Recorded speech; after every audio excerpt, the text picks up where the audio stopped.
അപ്പോൾ മാർച്ച് മാസം, അതായത് മലയാള സിനിമയുടെ തന്നെ തലവര മാറ്റാൻ പോകുന്ന ഒരു റിലീസ് പ്രതീക്ഷിച്ചൊരു മാസമായിരുന്നു മാർച്ച് എന്ന് പറയുന്നത്. എല്ലാവർക്കും അറിയാം L2E.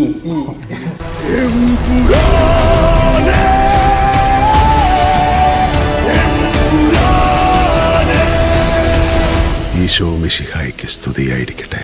എമ്പുരാന്റെ റിലീസുള്ള മാസമായിരുന്നു മാർച്ച് എന്ന് പറയുന്നത്. അപ്പോൾ അത് കാരണം തന്നെ ബാക്കി എല്ലാ സിനിമകളും തന്നെ ഒരുവിധപ്പെട്ട മേജർ റിലീസുകളൊക്കെ തന്നെ മാറ്റി വെച്ചിട്ടുണ്ടായിരുന്നു എമ്പുരാന്റെ റിലീസ് പ്രമാണിച്ചിട്ട്. കാരണം വേറെ ഒന്നുമല്ല, മലയാളത്തിന്റെ തന്നെ ഏറ്റവും വലിയൊരു പൊട്ടൻഷ്യൽ ആഗ്രഹിക്കുന്ന എല്ലാ ഇൻഡസ്ട്രിയിലുള്ള എല്ലാവരും കൂടി സപ്പോർട്ട് ചെയ്തിട്ട് ആ ഒരു പൊട്ടൻഷ്യൽ ആഗ്രഹിച്ച ഒരു സിനിമയാണ് എമ്പുരാൻ.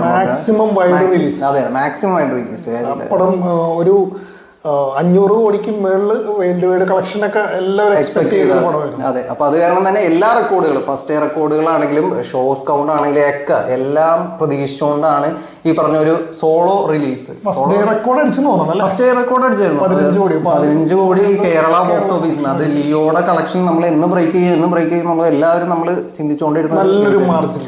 അതെ, നല്ലൊരു 12 കോടി എടുത്തെന്നായിരുന്നു ലിയോടെ. അത് നേരെ 15 കോടി ലെവലിലേക്ക് അത് മാറ്റി. ഏകദേശം ഒരു 3 കോടിക്ക് മേളിൽ എക്സ്ട്രാ വരുന്ന രീതിയിലാണ്. അതായത് ഈ 3 കോടി എന്ന് പറഞ്ഞാൽ മാന്യമായ ഒരു മലയാള സിനിമയുടെ ഫസ്റ്റ് ഡേ കളക്ഷൻ. അതെ അതെ, ഒരു സിനിമ ആ മാർജിൻ ഇപ്പൊ ലിയോ ആയിട്ട് എമ്പുരാൻ ഇട്ടിട്ടുണ്ട്.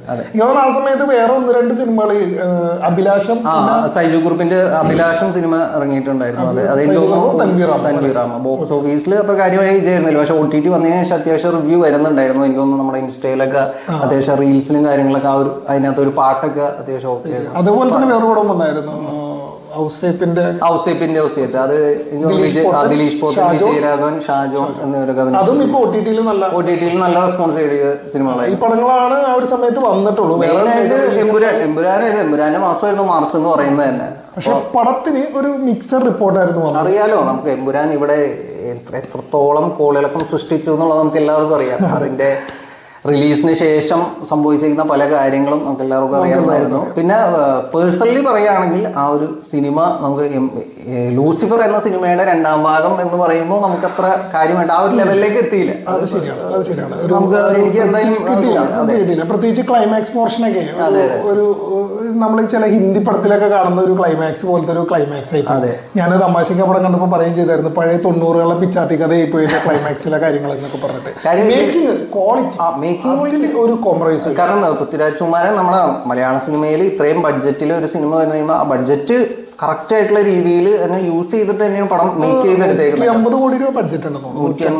150 റേഞ്ചിൽ ബഡ്ജറ്റ് വരുന്നുണ്ട്. അത് മലയാള സിനിമയിൽ നമ്മളെ തെലുങ്ക്, അതുപോലെ തന്നെ തമിഴ്, ഹിന്ദി സിനിമകളിലൊക്കെ നമ്മൾ ഇത്രയും വലിയ വൈറ്റ് ക്യാൻവാസിലുള്ള ഷോട്ടുകളും ഒക്കെ നമ്മൾ കണ്ടിട്ടുണ്ട്. മലയാള സിനിമയിൽ ഇതുപോലെ ഇത്രയും ലൊക്കേഷൻസ് കവർ ചെയ്തിട്ടുള്ള ഇങ്ങനത്തെ ഇതൊക്കെ ആദ്യമായിട്ടാണ്. അത് തുടങ്ങുമ്പോൾ തന്നെ ഷോട്ട് ഉണ്ടല്ലോ, ഒരു ലേഡി ആർമി ഓഫീസർ പോയി ഒരു ചർച്ചിലേക്ക് ഇംഗ്ലീഷ് കൂടെ കാണുന്നത്. അതെ, അപ്പൊ മേക്കിംഗിൽ പ്രത്യേകിച്ച് കോംപ്രമൈസ് ആണ്. പക്ഷെ നമുക്ക് പ്രധാനമായിട്ടും അതിന്റെ ഒരു സ്ക്രിപ്റ്റ് വേറെ അതറിയാലോ, ഓൾറെഡി ചർച്ച ചെയ്യപ്പെട്ടതാണ് ഒരുപാട്. ഞങ്ങൾ അതിനകത്തേക്ക് കൂടുതൽ എന്തായാലും പറയുന്നില്ല. അപ്പൊ സിനിമയെ സംബന്ധിച്ചിടത്തോളം സിനിമ ബോക്സ് ഓഫീസിൽ എത്ര 300 കോടിയുള്ളൂ. തിയേറ്റർ കളക്ഷൻ 266 കോടിയാണ്. പിന്നെ മറ്റ് ബിസിനസ് എല്ലാം കൂടി 325 കോടി രൂപ നേടി എന്ന് പറഞ്ഞവര്. എന്തായാലും മലയാള സിനിമയുടെ ഏറ്റവും വലിയ ഹയസ്റ്റ് ഗ്രോസർ ആണ്. വോയിസിന്റെ റെക്കോർഡ് പിടിച്ച് ഇപ്പോ L2E എമ്പുരാനാണ് ഏറ്റവും വലിയ. കേരളം എനിക്ക് തോന്നുന്നു ഒരു 80 കോടി. നമ്മൾ ആ പ്രതീക്ഷ, ഒരു എക്സ്പെക്ടേഷനിൽ കേരളം വന്നില്ല. 100 കോടിക്ക് മേളിൽ വരുന്ന ഒരു സിനിമ ആയിരിക്കും തന്നെയാണ് എല്ലാവരും എക്സ്പെക്ട് ചെയ്തത്. പക്ഷേ കേരളം ആ ലെവലിലേക്ക് വന്നില്ല. റിവ്യൂ തന്നെ ആയിരിക്കാം മേ ബി ഒരു കാരണമാവാം അതിനകത്ത്. അപ്പൊ മാർച്ച് ഞാൻ നേരത്തെ പറഞ്ഞ പോലെ ഒരു എമ്പുരാനിൽ ഏകദേശം ഒതുങ്ങി. എമ്പുരാൻ ഒരു വലിയ വിജയം തന്നെയാണ്. പക്ഷെ ഞാൻ നേരത്തെ പറഞ്ഞ പോലെ കേരളത്തിൽ നമ്മൾ പ്രതീക്ഷിച്ച ലെവലിലേക്ക് പടം വന്നില്ല. വേൾഡ് വൈഡ് കളക്ഷൻ നോക്കുമ്പോൾ 266 കോടി രൂപ എന്ന് പറയുന്നത് നമ്മുടെ സർവകാല റെക്കോർഡാണ് ആസ് ഓഫ് നൗ. പിന്നെ ഇനി അടുത്തത് നമ്മൾ ഏപ്രിലേക്ക് പോകുമ്പോൾ, ഏപ്രിലും ഒരു മാന്യമായ ഒരു ക്ലാഷ് ഉണ്ടായിരുന്നു. അതായത് ആലപ്പുഴ ജിംഖാന, ബസൂക്ക, മരണമാസ്, ഈ 3 സിനിമകളുടെ ഒരു ക്ലാഷ് ഉണ്ടായിരുന്നു. ഇറങ്ങുന്നതിന് മുമ്പ് ബസൂക്ക അത്യാവശ്യം, ഞാൻ ഇക്കാഫാനാണ്, അപ്പൊ എനിക്ക് ബസൂക്കയിൽ ഭയങ്കര പ്രതീക്ഷയായിരുന്നു. കാരണം അതിന്റെ ഡയറക്ടറിനെ മമ്മൂട്ടി എന്നെ സജസ്റ്റ് ചെയ്ത് സ്ക്രിപ്റ്റ് റൈറ്ററിനോട് എന്നെ ഡയറക്ടർ ആവാൻ പറഞ്ഞു. പിന്നെ ഒരു വെറൈറ്റി സബ്ജക്റ്റ് ആയിരുന്നു. കലൂർ ഡെന്നീസിന്റെ ആണോ ഡെന്നിസ് ജോസ്? അപ്പോൾ ഇത് ഗെയിംസ് ആയിട്ടൊക്കെ ബന്ധപ്പെട്ടൊരു സിനിമയാണെന്നൊക്കെ പറഞ്ഞപ്പോൾ നല്ല എക്സ്പെക്ടേഷൻ ഉണ്ടായിരുന്നു. അതെ അതെ, അതിന്റെ പ്രത്യേകിച്ച് അതിന്റെ പോസ്റ്റേഴ്സ് ഒക്കെ ഇക്കയുടെ ലുക്ക് ആണെങ്കിലും ഒക്കെ നല്ല എക്സ്പെക്ടേഷൻ അല്ലെങ്കിലും എല്ലാത്തിലും ഇതിനകത്തൊരു പ്രത്യേകിച്ച് മുടിയൊക്കെ ഉണ്ട്, ഒരു പ്രത്യേക ഹെയർ സ്റ്റൈലൊക്കെ വന്നിട്ട് നല്ല ഇതായിരുന്നു. പിന്നെ പടത്തിന്റെ മൊത്തത്തിലുള്ള ആ ഒരു പേരും പിന്നെ ഗെയിമായിട്ട് റിലേറ്റഡ് എന്നൊക്കെ പറയുമ്പോൾ നമ്മൾ ഈ പ്രതീക്ഷിച്ചത് സ്ക്വിഡ് ഗെയിം ഒക്കെ പോലെ അങ്ങനെ എന്തെങ്കിലും ഒരു പരിപാടിയാണ് നമ്മൾ പ്രതീക്ഷിച്ചത്. പക്ഷെ പടം 40 കോടി ബഡ്ജറ്റിലായിരുന്നു, വേൾഡ് വൈഡ് 25 കോടി രൂപയോളം ക്ലോസ് ചെയ്തത്. ഇക്കയ്ക്ക് ഈ വർഷത്തെ അടുത്ത പരാജയം നല്ലൊരു ഡിസാസ്റ്റർ ആയിരുന്നു. ഡൊമിനിക്കിനെ അപേക്ഷിച്ച് നോക്കുമ്പോൾ ഇത് അതിലും വലിയൊരു പരാജയ ചിത്രം തന്നെയായിരുന്നു. മറ്റൊരു പ്രശ്നം, അത്യാവശ്യം പുള്ളിയുടെ ക്ലൈമാക്സിലൊക്കെ പെർഫോമൻസ് നല്ല രീതിയിൽ ട്രോളുകൾ ഏറ്റുവാങ്ങിയത്. അത് ഇപ്പൊ ഞാൻ പറഞ്ഞല്ലോ, ചിലവര് അത് ആ സിനിമ ഇറങ്ങിയ ശേഷം ഇക്ക അങ്ങനെ ഒരു ക്യാരക്ടർ ചെയ്യാൻ വേണ്ടി എടുത്ത ഒരു ധൈര്യം, അങ്ങനെ രീതിയിൽ അഭിപ്രായങ്ങൾ, രണ്ട് രീതിയിൽ അഭിപ്രായങ്ങൾ വന്നിരുന്നു. പക്ഷെ സിനിമയെ സംബന്ധിച്ചിടത്തോളം ഓവറോൾ അത് ബോക്സ് ഓഫീസിലൊരു പരാജയമായിരുന്നു. അത് പ്രത്യേകിച്ച് ഇക്കയ്ക്ക് അതുകൊണ്ട് യാതൊരു വിധൊരു ഗുണവും കിട്ടിയില്ല. എനിക്ക് തോന്നുന്നു ഇക്ക അതിനുശേഷം പിന്നീട് സിനിമ റിലീസ് ആയിട്ടില്ല നിലവിൽ. ബസ് ഒക്കെ ആയിരുന്നു ഫൈനൽ ഏപ്രിലിൽ വന്ന സിനിമ. അതിനുശേഷം വന്നത് പിന്നെ മരണമാസമാണ്. ബേസിൽ ജോസഫ് ഇപ്പോഴത്തെ ഒരു ലക്കി ചാമാണ്. ബേസിൽ ജോസഫ് അത്യാവശ്യം എല്ലാ സിനിമകളും ഹിറ്റായി പോകുന്ന ഒരാളാണ് ബേസിൽ ജോസഫ്. മരണമാസം ഈ പറഞ്ഞ പോലെ കുഴപ്പമില്ല, കണ്ടിരിക്കാം എന്നുള്ള ലെവല്. അതിനകത്താണെങ്കിലും ഇതുപോലെ പല ഹ്യൂമർ, ചിലവർക്ക് വർക്കാവും ചിലവർക്ക് വർക്കൗട്ട് ആവില്ല. അങ്ങനെ സംഭവം. അതെ അതെ, അതെന്ന് വെച്ചാൽ അങ്ങനത്തെ ഒരു രീതിയാണ്. സുരേഷ് കൃഷ്ണ അതുപോലെ മറ്റേ പുള്ളിനെ അത്യാവശ്യം എല്ലാവരും നല്ല അഭിപ്രായം പറയണ്ടായിരുന്നു കേട്ടോ. അതിൽ വില്ലൻ റോൾ ചെയ്ത പുള്ളിന് ഒരു രാജേഷ് മാധവ്. അതെ, ആള് നന്നായി എന്ന് വെച്ചാൽ അഭിനയിച്ചവരൊക്കെ അത്യാവശ്യം ചെയ്തത്. എന്ന് വെച്ചാൽ ആ ഒരു പടം അങ്ങനത്തെ ഒരു ലെവൽ പടമാണ്. ബഡ്ജറ്റ് ഉണ്ടായിരുന്നു കേട്ടോ, 12 കോടി രൂപയോളം ബഡ്ജറ്റ് ഉണ്ടായിരുന്നു. 19 കോടി രൂപയാണ് വേൾഡ് വൈഡ് കളക്ഷൻ പറയുന്നത്. പരാജയമല്ല, ആവറേജ് ഹിറ്റാണ്. ഒരു പരാജയമല്ല, ഒരു ഹിറ്റ് എന്ന് വിളിക്കാനായില്ല. തിയേറ്ററിൽ എനിക്ക് പേഴ്സണലി എനിക്ക് കണ്ടപ്പോഴാണെങ്കിലും അത്യാവശ്യം ഞാൻ എൻജോയ് ചെയ്തായിരുന്നു. കാരണം അതിനകത്ത് കോമഡി കാര്യങ്ങളൊക്കെ പോലീസ് ഓഫീസറായിട്ട്. അതെ അതെ, അപ്പോൾ അത്യാവശ്യം കുഴപ്പമില്ലാത്തൊരു തിയേറ്ററിൽ എൻജോയ് ചെയ്തൊരു പടമായിരുന്നു. പക്ഷേ OTT വന്നപ്പോഴാണെങ്കിലും ചിലവർക്കൊന്നും ഇഷ്ടമാവുന്നില്ല. അതിപ്പോൾ അങ്ങനെയാണല്ലോ, തിയേറ്ററിൽ വൻ സക്സസ് ആയാലും OTT വരുമ്പോൾ അതിപ്പോൾ രണ്ട് തരത്തിലുള്ള കാര്യങ്ങളൊക്കെ നടക്കുന്നുണ്ട്. സത്യം. ഈ ക്ലാഷിലെ വിന്നർ എന്ന് പറയുന്നത് ആലപ്പുഴ ജിംഖാന. ആലപ്പുഴ ജിംഖാന അത്യാവശ്യം നല്ല ഹൈപ്പ്. ഖാലിദ് റഹ്മാന്റെ പടമാണ്, നസ്ലിൻ നായകൻ. പിന്നെ ആ ഒരു ടീം പുതിയ പിള്ളേരെ വെച്ചിട്ടുള്ള ലുക്മാൻ, പിന്നെ സന്ദീപ് നമ്മുടെ പടക്കളം. അപ്പോൾ പിള്ളേർ സെറ്റിന്റെ ഒരു കോമ്പിനേഷൻ തന്നെയായിരുന്നു. ഖാലിദ് റഹ്മാനെ ഒരു ഡയറക്ടർ എന്നുള്ള നിലയിലും ആ ഒരു ഐഡന്റിറ്റി ഉണ്ട്.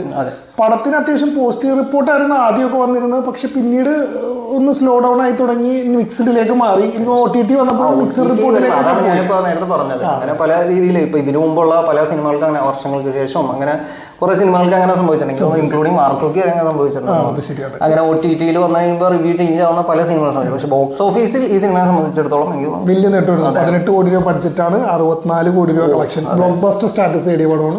അപ്പൊ നിലവിൽ കണക്ക് വെച്ച് നോക്കാം, നിലവിലെ കണക്ക് വെച്ച് നോക്കുമ്പോ വലിയ അത്യാവശ്യം കളക്ഷൻ ഏറ്റവും കൂടുതൽ നേടിയ ഒരു സിനിമ ആലപ്പുഴ ജിംഖാനയായിരുന്നു. പിന്നെ രേഖാചിത്രം ഓഫീസർ ഓൺ ഡ്യൂട്ടിയാണ്. ടിൽ നമ്മളൊരു ഏകദേശം മാർച്ച് ഏപ്രിൽ തീരുന്നത് വരെ. പക്ഷേ ഏപ്രിൽ ലാസ്റ്റ് ഒരു ഒറ്റയാൻ കാടിറങ്ങി. അതെ,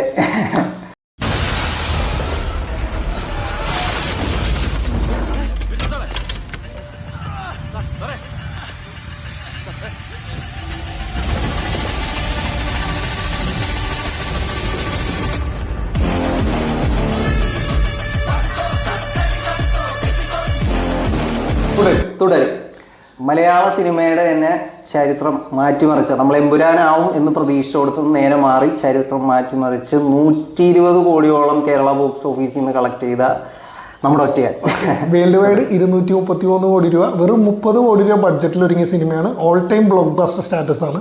ഇൻഡസ്ട്രിയൽ ഹിറ്റ് ആണ്, നമ്മുടെ ഇപ്പോഴത്തെ ഇൻഡസ്ട്രിയൽ ഹിറ്റ് ആണ് തുടരും. തരുൺ മൂർത്തി സംവിധാനം ചെയ്ത. അതെ, തരുൺ മൂർത്തിയുടെ പടങ്ങൾക്ക് ഒരു പ്രത്യേക ഫാൻ ബേസ് ഉണ്ട് കേട്ടോ. അപ്പോൾ ഇവൻ തരുൺ മൂർത്തി നല്ല ഫാനാണ്.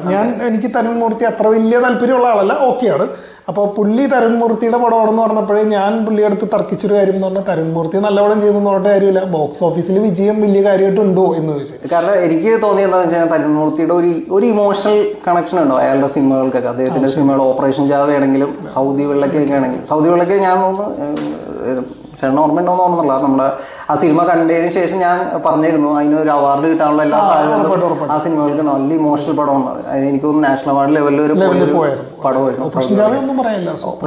അതെ, അപ്പൊ ഈ രണ്ട് സിനിമകളിൽ ലാലേട്ടൻ ഇപ്പൊ അത്യാവശ്യം അങ്ങനെ ഒരു സിനിമയാണെന്ന് ഞങ്ങൾ ഫാൻസ് ആഗ്രഹിക്കുന്നുണ്ടായിരുന്നു, സത്യം പറഞ്ഞു കഴിഞ്ഞാൽ. കാരണം ലാലേട്ടൻ ഒരു സാധാരണ മുണ്ട കൊടുത്ത് ഒരു നാട്ടുമ്പുറത്തുകാരനായിട്ട് കാണാന്നുള്ളത്. കാരണം കുറേ നാളായിട്ട് ലാലേട്ടൻ അങ്ങനെ, ഇപ്പൊ ബ്രോഡാഡി ആണെങ്കിൽ ലാലേട്ടൻ അങ്ങനെ ചെയ്ത് കഴിഞ്ഞപ്പോഴും അതിനകത്തൊരു റിച്ച് ആയിട്ടുള്ള ഒരാളായിരുന്നു. ബ്രോഡാഡി തിയേറ്റർ ആയിരുന്നെങ്കിൽ അതൊരു 100 കോടി അടിക്കാനുള്ള സാധ്യത. അതെ, അത് OTT. പക്ഷെ നമുക്ക് ഇപ്പോഴും ലാലേട്ടൻ എന്ന് പറഞ്ഞ ഒരു സാധാരണക്കാരനായിട്ട് മുണ്ട കൊടുത്ത് ഒരു ഈ പറഞ്ഞ പോലെ ഒരു ഗൃഹനാഥനായിട്ടുള്ള ഒരു ലാലേട്ടനെ കാണാനായിട്ട് ഭയങ്കരമായിട്ട് ആഗ്രഹിച്ചിരിക്കുന്ന സമയത്താണ് ഈ ഒരു പടത്തിന്റെ ഒരു അനൗൺസ്മെന്റ് വന്നതും പോസ്റ്റർ കാര്യങ്ങളൊക്കെ വന്നപ്പോൾ നല്ല പ്രതീക്ഷയായിരുന്നു. എനിക്ക് ആ പടത്തിൽ അത്ര അങ്ങോട്ട് ഇഷ്ടമാണ്ടിരുന്നത് ഗൃഹനാഥനാണ്. ശോഭനേനെ എനിക്ക് പേഴ്സണലി എന്തോ എനിക്ക് അത്ര അങ്ങോട്ട് ഒരു രസമായിട്ട് തോന്നിയില്ല. ക്യാരക്ടർ ശോഭനമായ ചെയ്യാനുള്ള ആ ലെവലിലുള്ളതേ ഉള്ളൂ അതിനകത്ത്. പിന്നെ പ്രത്യേകിച്ച് പടം ഓവറോള് ഗംഭീര ഒരു സിനിമ ആയിരുന്നു, നമ്മളൊന്നും ശ്രദ്ധിക്കണമായിരുന്നു. ജെയ്ക്സ് ബിജോയുടെ ബിജോയുടെ പറയണം. പിന്നെ എടുത്ത് പറയേണ്ട 2 പേരെന്ന് പറയുന്നത് ഒന്ന് പ്രകാശ് വർമ്മ, ബിനു പപ്പു. അതെ അതെ, വില്ലന്റെ പെർഫോമൻസ് എടുത്ത് പറഞ്ഞില്ലെങ്കിൽ പിന്നെ ഒന്നും പറയാനില്ല. അതെ, ഫർഹാൻ ഫാസിലും നീറ്റായിട്ട്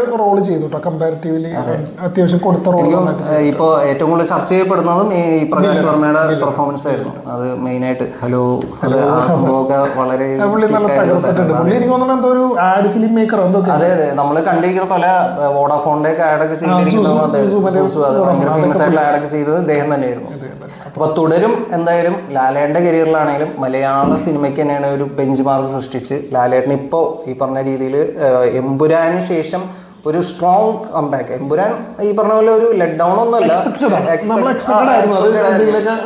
സംഭവിക്കുന്നത്. പക്ഷെ തുടരും നമ്മൾ അത്ര ലെവലിലേക്ക് ഒരു ചെറിയൊരു വിജയം അല്ലെങ്കിൽ ഒരു സൂപ്പർ ഹിറ്റ് അല്ലെങ്കിൽ ഒരു 50 കോടി ലെവല് പ്രതീക്ഷ കൊടുത്തുനിന്ന് ഇത്രയും വലിയൊരു ബെഞ്ച് മാർക്കിലേക്ക് ആ സിനിമ പോകുന്നുള്ളത് നമ്മൾ ഒട്ടും എക്സ്പെക്ട് ചെയ്തില്ല. തുടരും ജനുവരിയിൽ എന്തോ റിലീസ് പ്ലാൻ ചെയ്തിട്ട് മാറ്റി വെച്ചതായിരുന്നു. എന്നിട്ട് ആദ്യം എമ്പുരാൻ കഴിഞ്ഞതിന് ശേഷം ഇറക്കാമെന്നുള്ള രീതിയിലായിരുന്നു. പക്ഷെ എന്തായാലും സിനിമ വൻ വിജയമായിരുന്നു. ലാലേട്ടൻ ഫാൻസിന് എന്തായാലും വളരെയധികം ഇപ്പൊ അവര് ഹാപ്പി ആയിട്ടിരിക്കുന്ന ഒരു ടൈം കൂടിയാണത്. അപ്പോൾ ഏപ്രിൽ തീരണ സമയത്ത് മോഹൻലാലിൻ്റെതായിട്ട് 2 മേജർ ഹിറ്റുകളും മമ്മൂക്കാടേതായിട്ട് 2 മേജർ ഫ്ലോപ്പുകളാണ് സംഭവിച്ചത്. ഈ വേറെ ആരും ശ്രദ്ധിച്ചിട്ടുണ്ടോ? കഴിഞ്ഞ 4 കൊല്ലമായിട്ട് ഈ പുള്ളിയുടെ പടങ്ങൾ, ഈ മമ്മൂക്കാടെ പടങ്ങൾ ഹിറ്റായിക്കൊണ്ടിരുന്നപ്പോൾ ലാലേട്ടന്റെ പടങ്ങൾ കാര്യമായിട്ട് ഓടണ്ടായിരുന്നില്ല. ലാലേട്ടന്റെ പടം കയറി കൊടുത്താന്ന് തുടങ്ങി ഇക്കാട പടം പണ്ട് തൊട്ടേ അങ്ങനെ തന്നെയാണ്. പണ്ട് തൊട്ടേ എല്ലായ്പ്പോഴും ഇതേപോലെയാണ് സംഭവിക്കുക. ഒരാള് സിനിമകൾ ഹിറ്റായിക്കൊണ്ടിരിക്കുന്ന സമയത്ത് മറ്റുള്ള സിനിമകൾ പരാജയമാവാറുണ്ട്. പക്ഷെ ഇവർ രണ്ടുപേരും ഈ പറഞ്ഞ 2 തൂണുകളുള്ളതുകൊണ്ടാണ് ഈ പറഞ്ഞ മലയാള സിനിമ ഇപ്പോഴും ഇങ്ങനെ വലിയ വിജയങ്ങൾ സംഭവിച്ചുകൊണ്ട് നിലനിന്ന് പോകുന്നത്. Big guns. അപ്പോൾ ഏപ്രിൽ വരെ ക്ലോസ് ചെയ്യുമ്പോൾ മെയിൻ വലിയ വിജയങ്ങൾ എന്ന് പറയുന്നത് തുടരും, എമ്പുരാൻ, പിന്നെ രേഖാചിത്രം. ഇതാണ് ഏറ്റവും വലിയ 50 കോടിക്ക് മുകളിൽ വിജയം നേടി ആ ബ്ലോക്ക് ബസ്റ്ററൊക്കെ എന്ന് വിളിക്കാവുന്ന സിനിമകൾ ഇതൊക്കെയാണ്. ബാക്കി നമുക്ക് നോക്കാം.